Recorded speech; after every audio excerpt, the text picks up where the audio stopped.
किसी भी साधक को यह नहीं समझना चाहिए कि मुझे अमुक प्रकार की योग्यता प्राप्त नहीं है, इसलिए मुझे भगवान नहीं मिल सकते।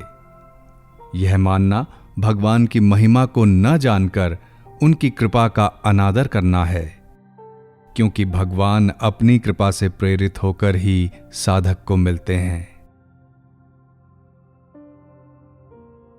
अपने बल का अभिमान छोड़कर साधक जब यह विकल्प रहित दृढ़ विश्वास कर लेता है कि मुझ पर भगवान की कृपा अवश्य होगी, मैं उनका कृपा पात्र हूं, उसी समय उस पर भगवान की कृपा अवश्य हो जाती है, इसमें कोई संदेह नहीं है। महाघोर मोह रूपी समुद्र से क्या कोई भी प्राणी अपने बल से पार हो सकता है? कदापि नहीं। उनका होकर ही उन्हें पा सकता है और उन्हीं की कृपा मात्र से अनंत संसार से पार हो सकता है। भगवान हमसे प्रेम करते हैं, ये कैसे मालूम हो?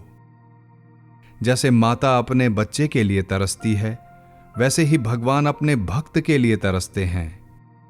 बच्चा काना, लूला, बुरी शक्ल वाला या अंधा कैसा भी हो, माता उससे प्रेम करती है। बच्चा भी यही समझता है कि मेरी मां है, मुझे उसका प्रेम मिलेगा। भगवान में तो माता से भी अनंत गुना वात्सल्य है, फिर वे भक्त से प्रेम करें, इसमें तो कहना ही क्या है।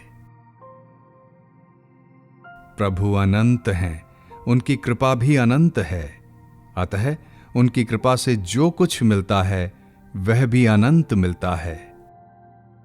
प्रभु की प्राप्ति का साधन भी प्रभु की कृपा से ही मिलता है।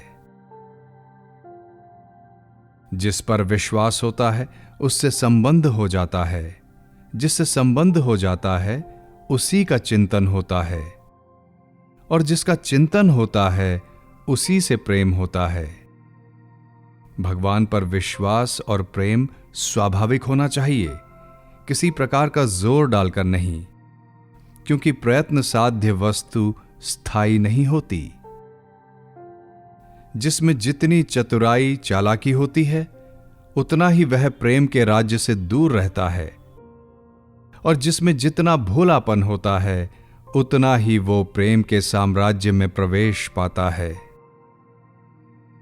शरीर के अंगों में परस्पर में प्रीति की कितनी गहरी एकता है कि पैर में कांटा लगता है तो आंख में आंसू निकलते हैं, आंख में जब चोट लगती है तब पैर लड़खड़ाता है।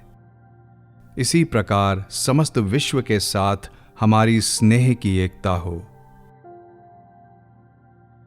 प्रार्थना करने का अधिकार तब होता है जब कर्ता अपनी सारी शक्ति समाप्त कर दे, क्योंकि शक्ति के रहते हुए सच्ची प्रार्थना नहीं होती। प्रार्थना वास्तव में दुखी हृदय की आवाज है।